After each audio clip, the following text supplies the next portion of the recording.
السلام علیکم. یہ ویڈیو میں زمین پر بیٹھ کر اس لیے ریکارڈ کروا رہا ہوں کہ یہ میرا احتجاج ہے اس ملک کے نظام کے خلاف، اور یہ میرا قانونی اور آئینی حق ہے کہ اگر مجھے لگتا ہے کہ مجھے مار دیا جائے گا یا میری ٹیم کو کسی طرح کا کوئی نقصان پہنچا دیا جائے گا تو میں قاتلوں کو پیشگی نامزد کر سکوں، اور میں نامزد کرنے جا رہا ہوں. اگر خدا نخواستہ ایسی کوئی ناگہانی صورتحال ہوتی ہے تو اس صورت میں میرے یا میری ٹیم کے قتل کا مقدمہ اس صوبے کے چیف جسٹس، اس ملک کے چیف جسٹس، اس صوبے کے آئی جی اور اس ملک کے حکمرانوں کے خلاف درج ہونا چاہیے، اس لیے کہ اس سے پہلے ویڈیو میں آپ کو بتا چکا ہوں کہ ایک شخص جسے 2017 میں رینجرز کے ساتھ ہم نے گرفتار کروایا تھا، جو جعلی ڈی ایس پی تھا، جب ہم نے رینجرز کے ساتھ ریڈ کی اس وقت بھی کپ کپاتی، روتی، بلکتی، چیختی، چلاتی، مدد مانگتی بندھی ہوئی لڑکیوں کو ہم نے وہاں سے اس کے چنگل سے بازیاب کروایا تھا. ہمارے لوگوں نے اس کی ٹیم میں شامل ہو کر اس کی خونخوار وارداتوں کو ریکارڈ کیا تھا. ہم نے آپ کو دکھایا تھا کہ کس طرح سے وہ میاں بیوی کو لے کر آیا تھا، دونوں کو برہنہ کر کے تشدد کا نشانہ بنایا تھا، بیوی کو اپنے پاس رکھا تھا اور شوہر کو بھیجا تھا کہ وہ اپنی بیوی کے تاوان کے پیسے لائے اور بیوی کو واپس لے کر جائے. یہ تمام تر اس کی دہشت، اس کی وحشت، اس کی بربریت ہم نے ریکارڈ کی اپنی جان پر کھیل کر. ایک لحظے کے لیے جو لوگ کہتے ہیں نا جی فیک اور پلانٹڈ پروگرام، ذرا کوئی ایک لمحے کے لیے یہ جرت کرے کہ لوڈڈ پسٹلز کے سامنے آپ اس کے گینگ میں شامل ہو کر اس کے خلاف خفیہ ریکارڈنگ کر رہے ہو. الحمدللہ ہم نے وہ کیا، رینجرز کے ساتھ اسے گرفتار کروایا. الٹیمیٹلی یہ شخص باہر آ گیا، اور جو یہ شخص باہر آیا ہے اس پر کتنی ایف آئی آریں ذرا ملاحظہ کیجئے گا. اس کی والدہ آنٹی شبنم، ان پر جو صرف ابھی پچھلے 24 گھنٹے میں ہم نے ریکارڈ حاصل کیا اس کے مطابق 5 ایف آئی آرز ہیں. 2013 میں 2، 2014 میں 1، 2015 میں 1، 2016 میں. اسی طرح جو شخص جو ہم نے گرفتار کروایا، جو جعلی ڈی ایس پی تھا اور اس نے اپنے ارد گرد جعلی پولیس بنا رکھی تھی، اس پر صرف ابھی جو ہم نے 24 گھنٹے میں انفارمیشن حاصل کی 7 ایف آئی آریں ہیں. قتل کی، اقدام قتل کی، منشیات کی، ڈکیتی کی، راہزنی کی، غیر قانونی اسلحے کی، اغوا برائے تاوان کی. اور یہ شخص آج بھی صبح عدالت میں دھمکی دے کے گیا ہے کہ میں دیکھ لوں گا ٹیم سریام کو. آج پیشی تھی اور آج بھی اس کی ضمانت، جو عبوری ضمانت اس نے حاصل کی تھی، وہ کنٹینیو ہوئی ہے اور اگلی تاریخ پڑ گئی ہے. آپ اپنے ساتھ ساتھ بھی دیکھتے رہیں گے، لیکن میں آپ کو ذرا بتاتا بھی رہتا ہوں. یہ درخشاں تھانے میں 2016 میں اس پر دفعہ 324 کے تحت مقدمہ درج ہوا. یہ وجی جس جعلی ڈی ایس پی کی میں بات کر رہا ہوں، 2013 میں ہم نے تو 2016-17 میں کارروائی کی، 2013 سے اس پر مقدمات ہوتے آ رہے ہیں اور یہ شخص باہر ہے آج بھی. 2013 میں اس پر ایف آئی آر درج ہوئی. تھانہ سر سید میں پولیس کی جعلی وردی برآمد ہوئی. 170 اور 171 دفعات لگیں. 292 دفعہ کے تحت 2013 میں ایک اور مقدمہ اس پر درج ہوا، اس کی والدہ آنٹی شبنم پر درج ہوا. پھر وجی پر 2016 میں 10/5/2016 کو ایک اور مقدمہ درج ہوا 170، 171 اور دفعہ 34 کے تحت تھانہ سر سید میں. پھر 2/1/2016 کو ایک اور مقدمہ اس پر درج ہوا 292، 294، 34، 371 A کا.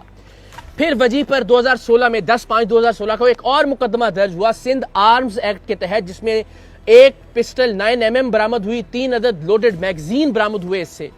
پھر وجی صاحب پر 2014 میں ایک اور مقدمہ درج ہوا جس میں 1140 گرام چرس برآمد ہوئی، اور میری علم کے مطابق 1000 گرام سے زیادہ پر سزائے موت ہوتی ہے.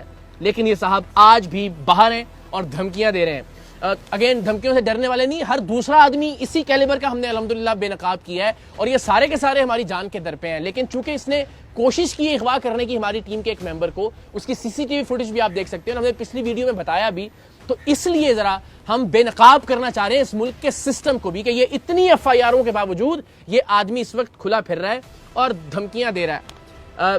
6/9/2014 کو وجی صاحب پر ایک اور ایف آئی آر ہوئی 394 اور 34 تیپے کے تحت.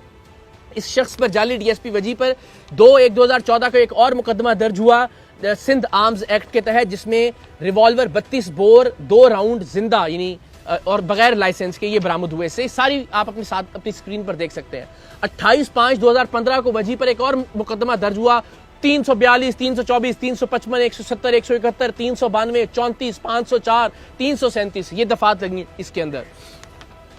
پھر جناب ان کی والدہ پر آنٹی شبنم پر، جو کہ بنیادی طور پر ایک فحاشی کا اڈا چلانے کا اور منشیات کا اڈا چلانے کا کام کرتی ہیں. 2014 میں یہ نئی ایف آئی آر نہیں ہے, 2013 سے آنورڈز کی ایف آئی آرز آپ کو دکھا رہے ہیں. 1595 گرام چرس برآمد ہوئی 2014 میں. یہ ایف آئی آر آپ اسکرین پر دیکھ سکتے ہیں. پھر جناب ایک اور مقدمہ درج ہوا اور اس کی تاریخ ہے 15/3/2020. یہ تھانہ سر سید سینٹرل میں درج ہوا اور اس میں 371 372 تیپے 34 تیپے یہ ساری دفعات لگیں. یہ وہ ہیں جو ابھی ہم حاصل کر سکے ریکارڈ. اس قدر خطرناک مجرم, قتل, اقدام قتل, منشیات, غیر قانونی اسلحہ, اغوا برائے تاوان, جسے رینجرز کے ساتھ ہم نے گرفتار کروایا, جو اس وقت باہر نکل کر ہمارے ایک ممبر کو گرفتار کر اغوا کر کے تشدد کی غرض سے اس کو بتایا کہ میں تمہیں ہب چوکی پر لے جا کر ٹکڑے کر کے ماروں گا, اور باقی ممبروں کو بھی ٹیم سریام کے. اور وہ اللہ کی مہربانی سے سی سی ٹی وی فوٹیج میں آپ دیکھ سکتے ہیں کہ جو اسے گولیاں زبردستی پستول کے زور پر کھلائی تھیں ان کا اثر زائل ہوا اور بیچارہ وہ بھاگنے میں کامیاب ہو گیا. تو اس اغوا کا جو پرچہ ہوا اس کی گرفتاری سے پہلے ضمانت ہو گئی اور آج اس کی ضمانت میں مزید توسیع ہو گئی ہے. اس کیلیبر کا شخص اس ملک کے عدالتی نظام کے ہاتھوں آزاد پھر رہا ہے. ہمیں تو الحمدللہ, میں نے عرض کیا کہ یہ تو ایک بہت ہی چھوٹے لیول کا مجرم ہوگا, اس سے بڑے بڑے مجرموں کو بے نقاب کیا ہے. ہم تو جب گھر سے نکلتے ہیں تو اپنے بچوں کا ماتھا چوم کے اس نیت سے نکلتے ہیں کہ واپس پتہ نہیں آ سکیں گے یا نہیں آئیں گے, کس گولی پر ہمارا نام لکھا ہوگا. ٹیم سریام کے جتنے بھی ممبر ہیں الحمدللہ جان لٹرلی ہتھیلی پر رکھ کر بے نقاب کرتے ہیں مجرموں کو, اور ہر وقت موت کا سامنا کرنے کے لیے تیار رہتے ہیں. لیکن جو خطرناک چیز ہے, ایک تو یہ کہ ایک ایسا آدمی جس نے ٹیم سریام کی مدد کی وہ اغوا ہوا, اغوا ہونے سے وہ بچ نکلا کسی طرح سے, اور اس پر جو ایف آئی آر ہوئی اس میں اس کو ضمانت مل گئی اس مجرم کو جس پر درجنوں مقدمات ہیں, قتل کے, اقدام قتل کے, اسلحے کے, اغوا برائے تاوان کے. اور اس سے بڑھ کر یہ کہ آج بھی عدالت میں کھڑے ہو کے وہ اس شخص کو دھمکی دے رہا ہے کہ میں دیکھ لوں گا تمہیں بھی اور ٹیم سریام کو بھی. تو یہ مجھے نہیں پتا کہ کون سا لفظ استعمال کیا جانا چاہیے اس ملک کے نظام انصاف کے لیے. پولیس اہلکار ظاہر وہ یہی کر سکتے ہیں, انہوں نے یہ اتنے سارے پرچے دیے ہیں اس پہ. اب ظاہر عدالتوں کا کام ہے کہ اس کو سزا دی جائے, کم سے کم ایسا خطرناک آدمی باہر نہ ہو. 3 سال یہ جیل میں رہ کر آیا ہے اور جیل میں رہنے کے بعد اس نے ایک پورا گینگ تشکیل دے دیا ہے, اور باہر آ کر جو یہ کارروائیاں کر رہا ہے اس کی بھی ہم تفصیلات انشاءاللہ جلد آپ لوگوں سے شیئر کریں گے. لیکن آپ سوچیں اس ملک میں کیا آپ اور میں اپنے بچوں کو چھوڑ کر مرنا پسند کریں گے ان حالات میں کہ جب ایک کرمنل اتنا طاقتور ہے, ایک فحاشی کا اڈا چلانے والی اس کی ماں اتنی طاقتور ہے کہ اتنے مقدمات میں وہ اس وقت بھی ضمانت پر ہے اور دھمکیاں دے رہا ہے. اور آج ہی اس نے ایک موبائل شاپ پر جا کر ہمارے ہی ایک ممبر کے شناختی کارڈ پر ایک موبائل فون بھی خریدا ہے اور اس کی بھی تصاویر ہمیں موصول ہو گئی ہیں. یہ حال ہے اس ملک کا. ہمیں کہا جا رہا ہے کہ جی آپ پولیس کی سیکیورٹی لے لیں جب تک ہم اس شخص کو گرفتار نہیں کرتے. کس چیز میں گرفتار کریں گے؟ یہ اتنے سارے مقدمے ہیں, سب میں تو اس کی بیل ہو گئی, وہ باہر آ گیا ہے. میں شکر گزار ہوں ڈی آئی جی ساؤتھ کا, ایس ایس پی ساؤتھ کا, ایس پی ساؤتھ کا, S S P investigation Rashid Brohi صاحب کا, شیراز صاحب کا, جتنے بھی احباب ہیں فون کر رہے ہیں, ہمدردی کا اظہار کر رہے ہیں, کہہ رہے ہیں جی پولیس اہلکار بھجوا دیتے ہیں آپ کے ساتھ ٹیم کے ساتھ. لیکن ہم عوام کے ٹیکس کے پیسوں سے سیکیورٹی نہیں لیں گے, ہم اپنے طور پر جو کر سکتے ہیں وہ کر رہے ہیں. لیکن انہی وسائل کو استعمال کیجئے اس طرح کے مجرموں کے خلاف خدا کے واسطے, ورنہ کوئی بھی شخص جس کا بس چلے گا وہ اس ملک سے چلا جانا چاہے گا. وہ نہیں چاہے گا کہ اس طرح کے نظام انصاف کے اندر اپنی اولاد کو چھوڑ کر وہ اس دنیا سے رخصت ہو. سو میری جتنے بھی ارباب اختیار اس وقت دیکھ رہے ہیں, بالخصوص عدالت سے متعلقہ جو شخصیات ہیں, اللہ نے جنہیں اختیار دیا انصاف کا, ان سے دستبستہ درخواست ہے اس کرمنل ریکارڈ کا حامل شخص بھی اگر اس وقت آزاد پھر رہا ہے تو پھر وہ لوگ جو تنقید کرتے ہیں وہ تو کرتے ہی ہیں, میں بھی تنقید کر رہا ہوں. اگر اس پہ توہین عدالت لگتی ہے تو میں حاضر ہوں, گرفتار کر لیجئے, جو سزا بنتی ہے آپ بالکل سزا دیجئے. لیکن اپنے بچوں کے لیے, اپنے بچوں کے مستقبل کے لیے ہم آواز اٹھاتے رہیں گے.